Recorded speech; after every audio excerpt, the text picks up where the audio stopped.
Mahaba Mitra,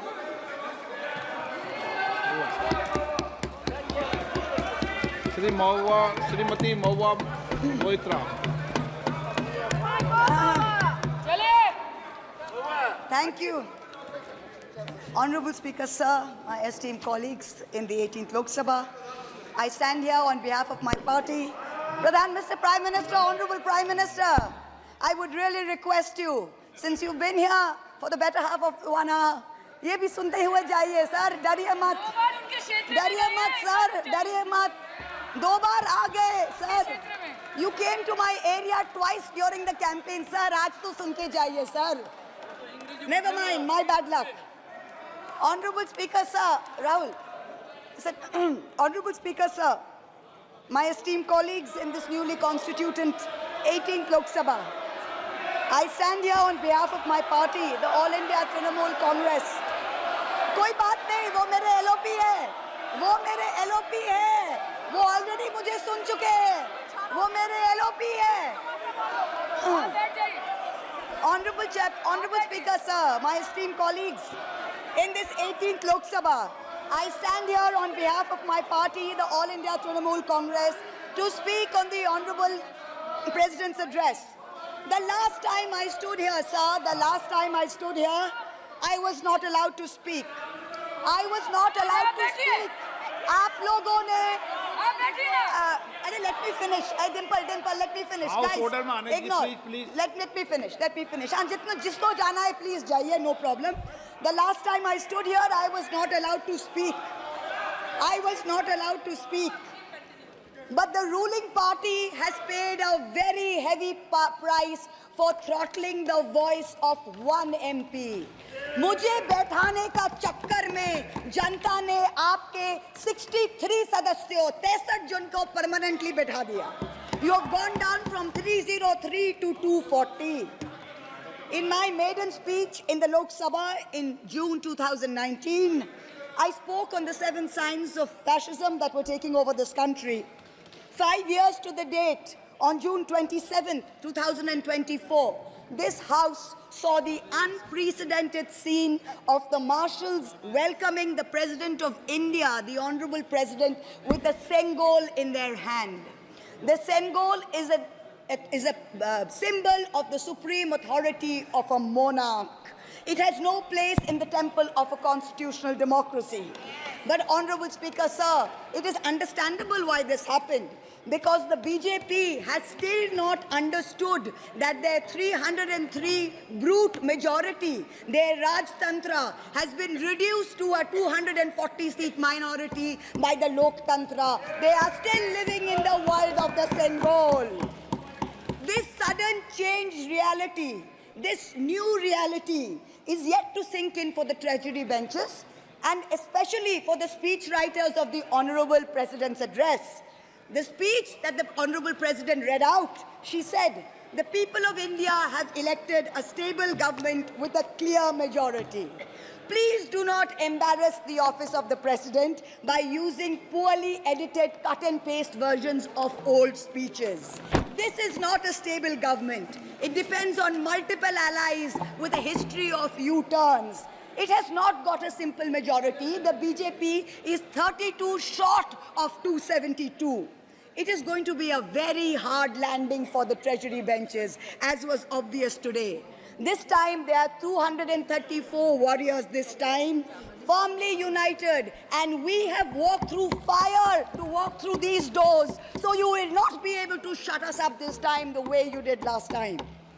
There are numerous statements in the Honorable President's address that defy even a tenuous link to truth and to reality.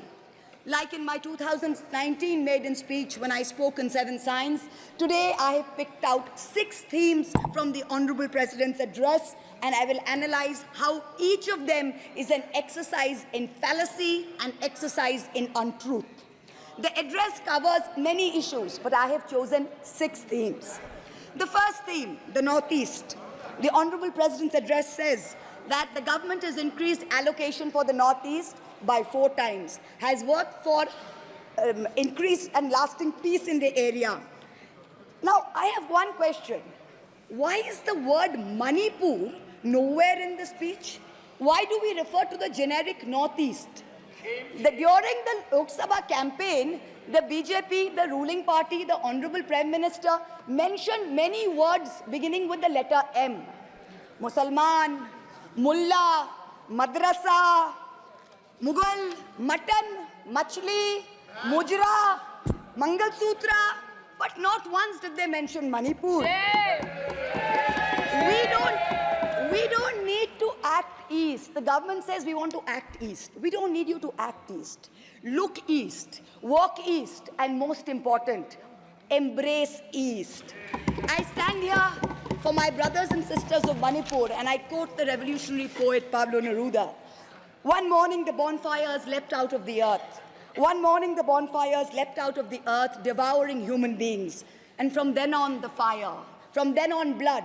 Come, see the blood on the streets. Come, see the blood in the streets. Please go to Manipur, see the blood in the streets. The second theme in the President's address, women empowerment. The speech says, women in our country had been demanding greater representation in the Lok Sabha and Vidhan Sabhas, and today they stand empowered by the Women's Reservation Act. This is a complete untruth. Firstly, you conveniently delayed reservation for women in parliament because you actually fear women. Yes. You fear Nari Shakti. Yes. You want their support, but you certainly don't want us here. The 17th Lok Sabha had 78 women, 14.3%.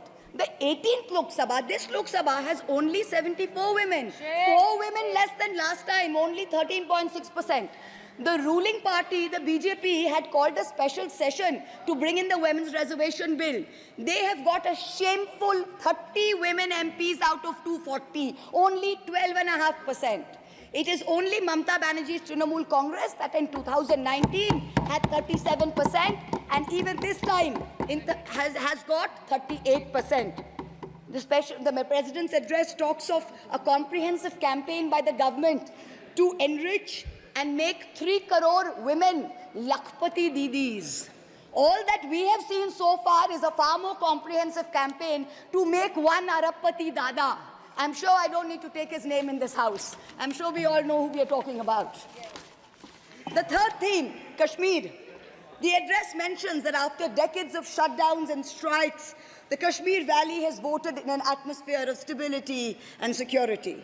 But if abrogating Section 370 was such a good idea, why did the ruling party, the BJP, not even dare to put up candidates in the 3 valley seats of Anantnag, Baramulla and Srinagar? If 370 was such a big deal and you were going to campaign on the basis of 370, you did not even dare to fight the seats. The Kashmir Valley has voted in MPs who were against your 2019 decision. You downgraded Ladakh into a union territory. You told them it was a temporary move. Today, 5 years later, the Ladakhis are still waiting. They have not got back their statehood. You have not given them a legislature. You have not included them in the 6th schedule. You have not given their demand of 2 separate seats of Leh and Kargil. As a result, in the current Lok Sabha, the Ladakhis have relegated you to 3rd position in the Lok Sabha. You lost it. The fourth theme in the Honorable President's address, the Election Commission of India. The speech expresses gratitude to the ECI for conducting the largest election in the world. With all humility, with no intent to denigrate the office of what used to be the august constitutional body of this land, let us as members of this opposition put on record that we won in spite of the EC, not because of it. The commissioners chosen by a government-dominated panel in willful disobedience of the Supreme Court turned a deaf ear to the most egregious violations of the Model Code of Conduct by the ruling party, by the Honorable Prime Minister with his hate-filled speeches and his divisive religion-based rhetoric. This country has been ashamed and disgusted by the language used against minorities during this campaign. This election will go down in history where an eager and compliant election commission turned a blind eye and a deaf ear against the excesses of the ruling party when the MCC was in effect. Opposition leaders were arrested, Party accounts were frozen. ED and CBI even came into our election offices with impunity. Ultimately, the voters took charge and they said, "Bahut ho gaya. Enough is enough." The fifth theme, and here I have to commend the speechwriter's very dark, almost macabre sense of humor. The Indian Railways, aviation and infrastructure. The address says that work on the Ahmedabad-Mumbai bullet train is going on at a fast pace, and Indian Railways is doing feasibility studies for bullet train corridors in the north, in the south, in the east of India. Now I'm going to ask the government a question. Why are you, Honorable Chairperson? Is this a cruel joke? You are sanctioning 1,08,000 crores, 1,08,000 crores for one single Mumbai-Ahmedabad bullet train. A basic high-speed rail network costs 200 crores per kilometer. The Indian Railways is touting the Kavach anti-collision system. It's an automatic train protection system as the cheapest in the world, says 50 lakhs per kilometers is the cost. The total rail tracks in India is roughly about 126,000 kilometers. So the cost of covering all of India with Kavach is going to be 63,000 crores. All of India's Kavach costs 63,000 and one single Ahmedabad-Mumbai bullet train costs 1,08,000. Please look at the numbers. Last June in Balasore, 3 trains collided, 296 people died. The ministry said Kavach was not operational on that route. Last week, Kanchenjunga Express collided with a goods train in New Jalpaiguri. 10 people died. Again, the ministry said Kavach is not operational on the route.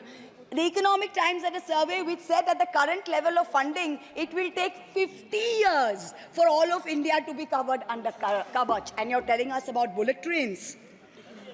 And please don't start shouting about what it was during Nehru's time. We don't know and we don't care. False equivalences cannot take the place of real body bags. The address mentions about how India is apparently the 3rd largest domestic aviation hub of the world. In truth, India's airports have become domestic hazard hubs. First in Jabalpur, then in Delhi, then in Rajkot. Newly constructed airports have canopies falling down, killing people. The newly constructed Rampath in Ayodhya has had 3 cave-ins in the last week. The Pragati Maidan tunnel is flooded. The Atal Setu has developed cracks. The Ram temple's roof is leaking. This is exactly what happens when infrastructure is poorly planned and rushed in order for photo opportunities by the supreme leaders. The sixth theme, competitive cooperative federalism. Honorable Chairperson, sir, the last decade saw the most brutal government-sponsored throttling of cooperative federalism that this country has ever seen. I speak for my own state of West Bengal.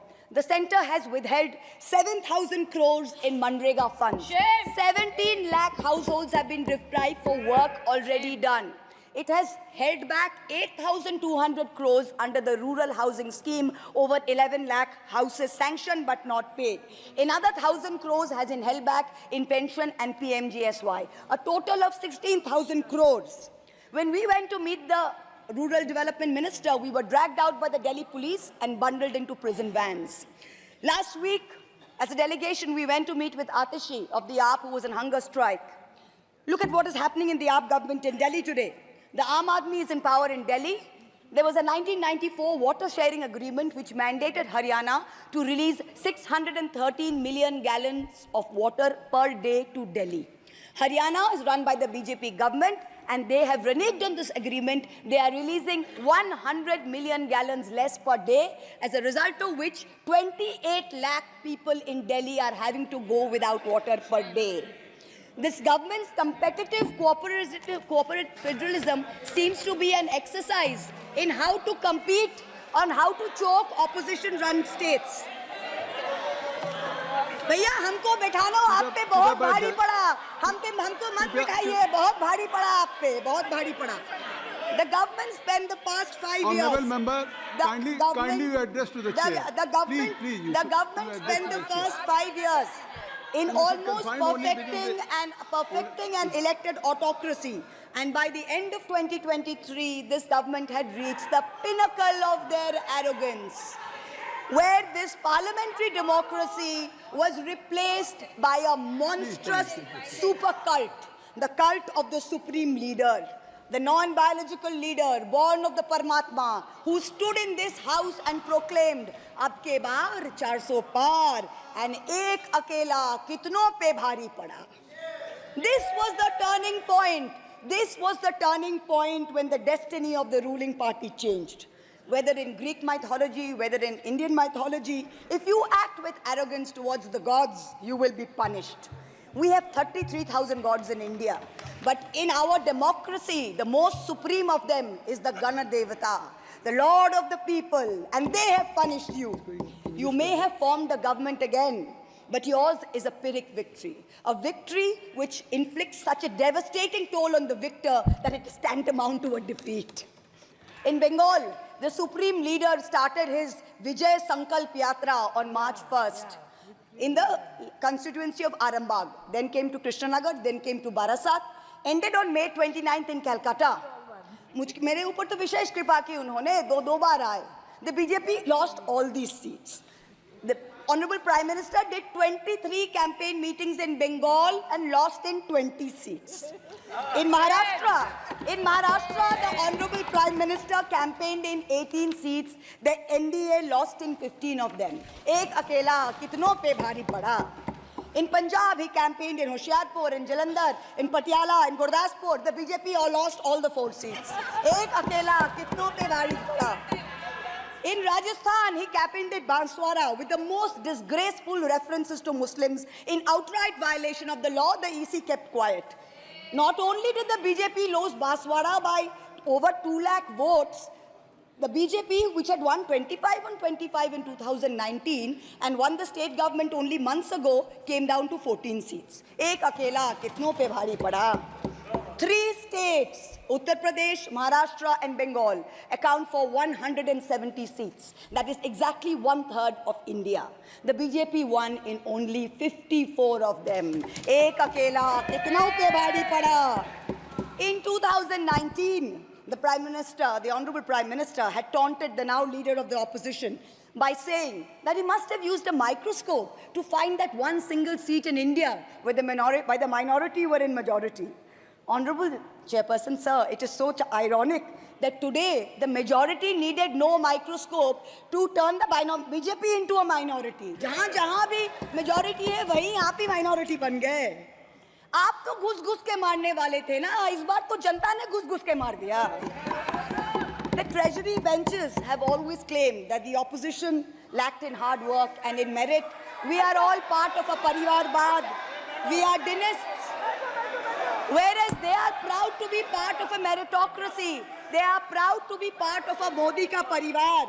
How ironic is it today that 20 ministers in the union cabinet are dynasts? How ironic is it that the Honorable Prime Minister has to take to social media himself to tell people that no, it is not Modi ka parivar, it is NDA, the Nitish Naidu Dependent Alliance. In January, the Honorable Prime Minister consecrated the unfinished Ram temple in Ayodhya. He said he was tasked with the divine duty of bringing Ram Lalla home. The Ram Mandir was going to ensure that not only would the BJP cross 400 seats, but that this government would last 1,000 years. The last time in history that we heard of a 1,000-year vision was during the Third Reich. This was the second time that we've heard of it. But then ultimately, Lord Ram said, stop, not in my name. Oti dorpe hoto Lanka. Too much arrogance, too much pride caused you to lose the kingdom of Lanka. The BJP lost in Ayodhya, Faizabad, where the temple is. It lost in Banda Chitrakoot, where Lord Ram meditated. It lost in Shravasti, where the son of the Honorable Prime Minister's ex-secretary said, my father has built the temple, campaigned in his name, you lost there. All the seats around Ayodhya, Basti, Sultanpur, Ambedkar Nagar, the BJP lost. ये तुम लोगों के नाम जपो में पहले सा आराम नहीं. ये तुम लोगों के नाम जपो में पहले सा आराम नहीं. जबरदस्ती के जय श्री राम में सब कुछ है पर राम नहीं. जबरदस्ती के जय श्री राम में सब कुछ है पर राम नहीं. Today in India, there are 2 types of leaders. Those of us who come via the voting machine And then there are many who come via the washing machine. There are still people who say, wait, you don't know Modi ji. Wait 6 months and see. The BJP will get 300 members. To them I say, no, this will not happen this time. Because every potential turncoat will have to choose between temporary greed or fear and between permanently becoming politically irrelevant. So you can offer you can accept a temporary offer of a ministry, you can accept a temporary settlement of an existing trumped-up CBI or ED case, and you can switch parties. But when you go back to the electorate will punish you. Most turncoats have been punished by the electorate. Also this time, India has very large, solid bloc components. The Congress has 100 seats. SP has 37 seats. Trinamool has 29 seats. DMK has 22 seats. NCP and UPTA have 17 seats. So this is not a ragtag bunch of members that you can lure away. This is a solid bloc. So yes, it's a question of time. But the question is not whether they will get 300. The question is when people will join us and we will cross 272.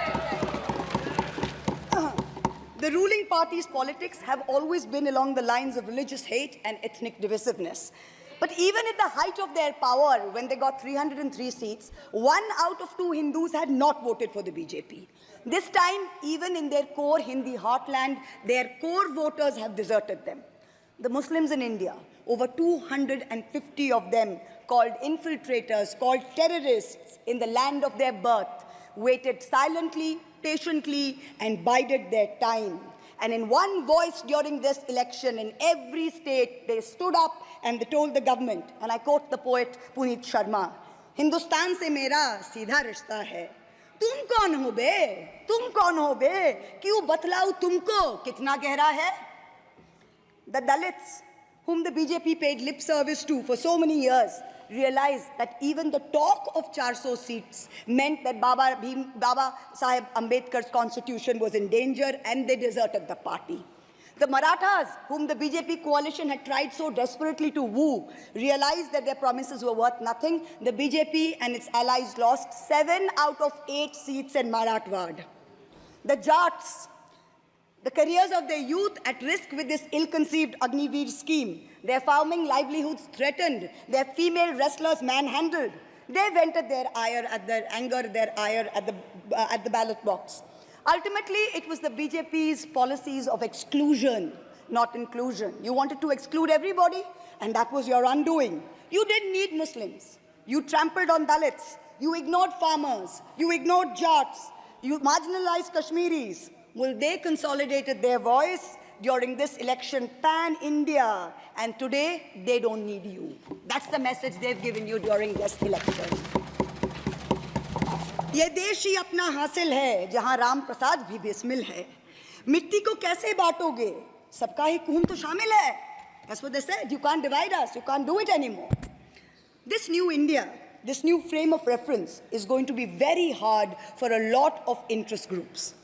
Perhaps the first casualty is the legacy media. The Godi media was its own worst victim. The brown-nosing TV anchors and online trolls lied, spread fake information, amplified the government's propaganda.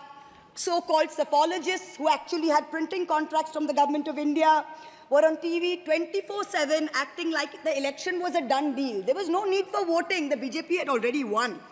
Media moguls organized conclaves where they prostrated themselves before the Vishwaguru. Anchors used staged interviews and set up scripts. In short, the media had lost all credibility, so when you asked the people during surveys which way they voted, they didn't trust you and they didn't tell you the truth, which is why you got it wrong. Ram Kamal Jha, the editor of the Indian Express, remarked that some media owners were so comfortable on their knees that it hurts to stand up. To them we say, please stay where you are. There is a new generation of journalists in India today with spine, with integrity, and with courage. A media you have done your best to silence with fake cases and attempts and censorship, but they have survived and they will thrive in the digital space.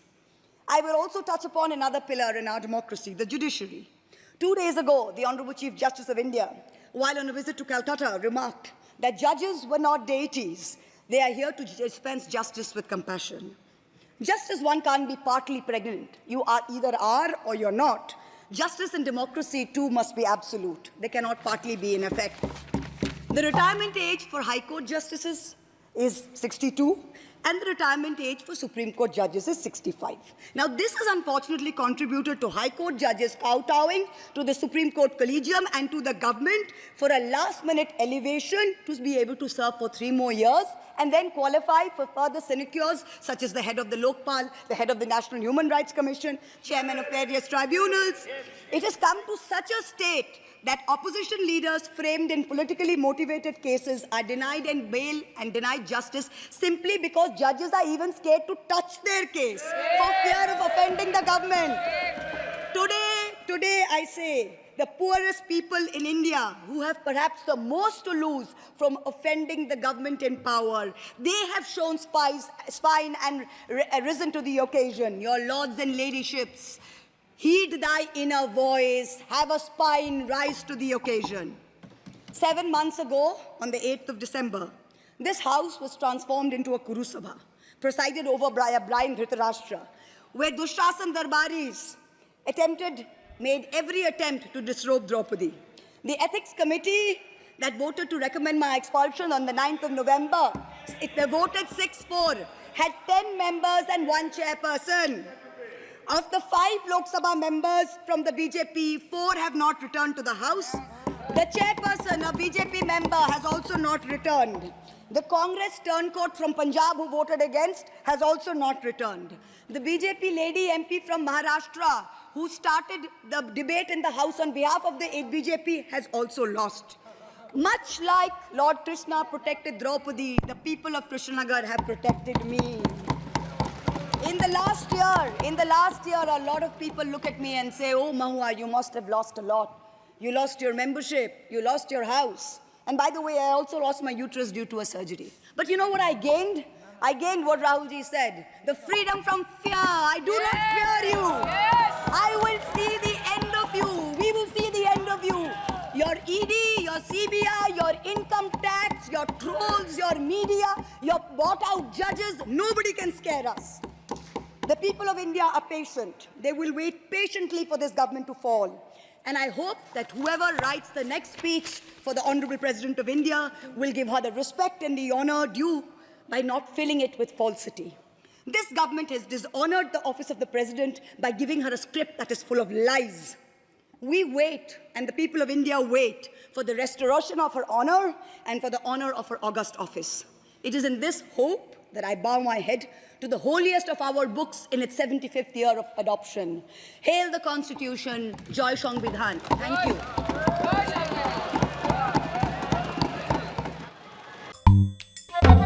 Habatin, page bahagi kishap, kashap plus F. Ka plus F? Hakabam bangibam, dunaki eki bataye kamet. Namar kata, habathiru atau kau kamlu ka umpnyang kadut, page ya kashap plus F hakajingsom.